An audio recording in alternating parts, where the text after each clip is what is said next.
In other developing news, children from Lehae township, that's in the south of Johannesburg, have been unable to get back to school this morning after the Easter holidays. It's after some of them lost their belongings when the family homes that they were in were demolished by the Red Ants guards on Thursday last week.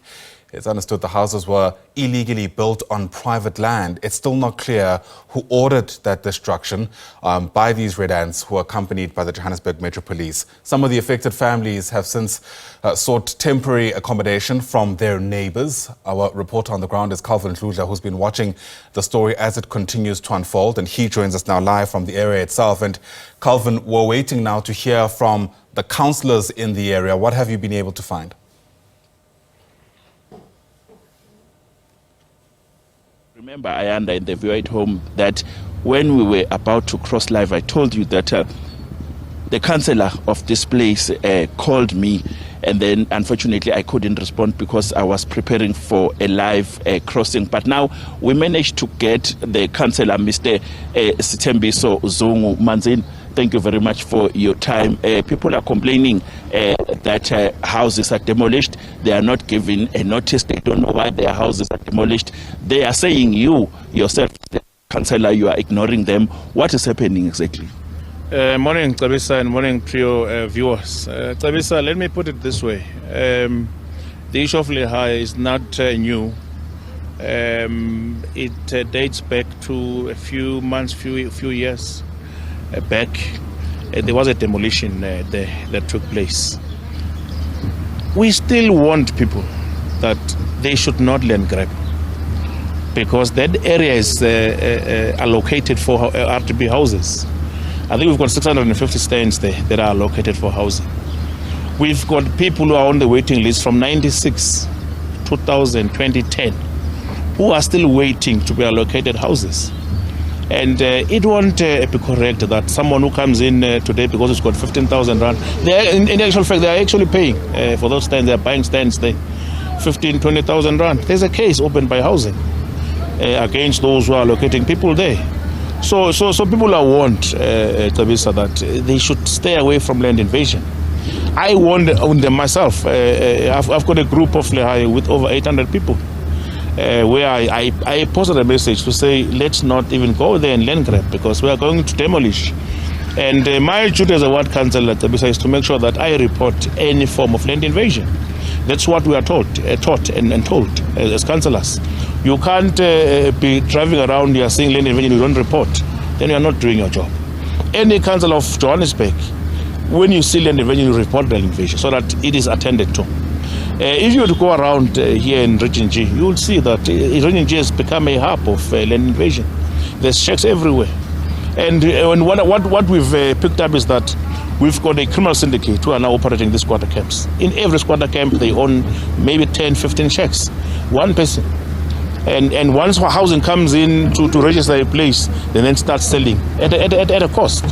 So in Lehae, in simple terms, everyone there was warned. They were warned. They knew before even building that they cannot put up any structures there. You are telling me that since from 1996, that place has been empty, nothing has been erected, no one has been given that place. So the community is saying they saw an empty land and then they wanted to occupy it. If you say there is a list, where are those people from 1996? It's 2024 now. Why are you not giving people that place to build houses or build houses for the people? I don't allocate houses or stands. Housing does that.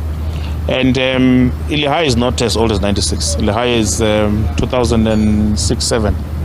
And they then moved people into Lehae.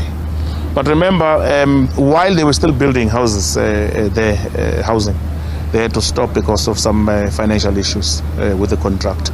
They then stopped. Leaving 650 stands, they still need to build houses. So those stands, they're still going to build. It could be this year, it could be next year. But Tabisa, we can't be saying that when you see land, you must occupy it. No, it can't be correct. It means then we are living in a lawlessness country.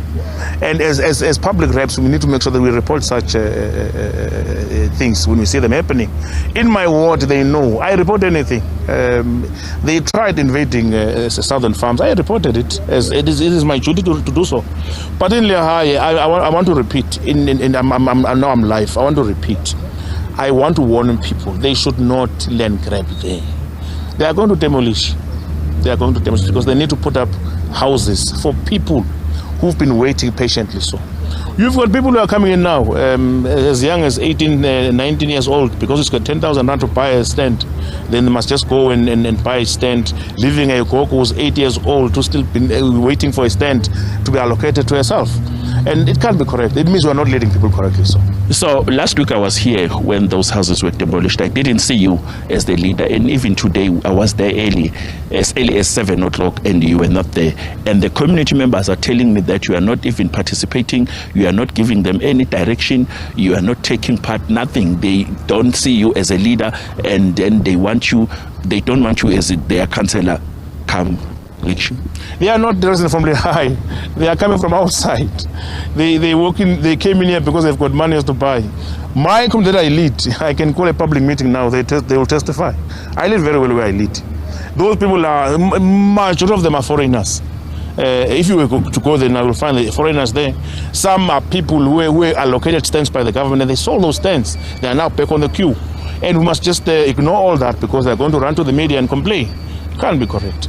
It means we're not leading correctly. So what I'm simply saying is that when there's demolition, I don't play part in that. I don't go there. It's not my job.